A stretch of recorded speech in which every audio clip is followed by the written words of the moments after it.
El Partit Popular d'Igualada ha anunciat que Joan Agramunt tornarà a ser el candidat de la formació local a les eleccions municipals de la capital anoienca. Agramunt ha assegurat que es presenta a les eleccions amb l'objectiu de tornar a tenir representació a l'Ajuntament i ser decisius al proper govern de la ciutat. Entenem el repte bàsic, prioritari i fonamental del Partit Popular a la ciutat d'Igualada és, en funció de les circumstàncies i aconteixements polítics i el que s'ha anat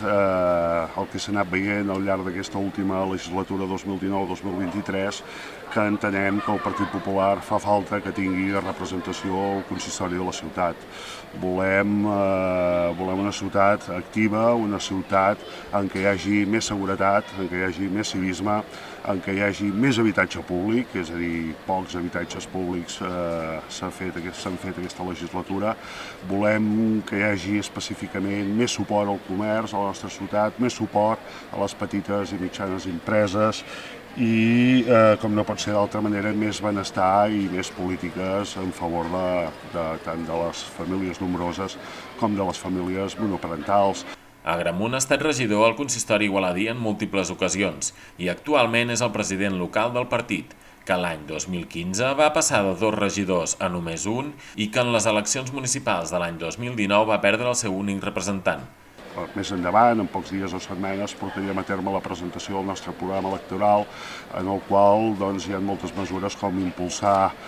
crear específicament, pròpiament, una regidoria de comerç, crear una oficina única i exclusivament destinada als propietaris que han patit la situació de que s'han trobat el seu habitatge amb ocupes, i volem menys pressió fiscal, menys ocupes i moltes més polítiques en favor del conjunt de ciutadans d'Igualada. Bàsicament entenem que l'Ajuntament pot seguir mantenint els mateixos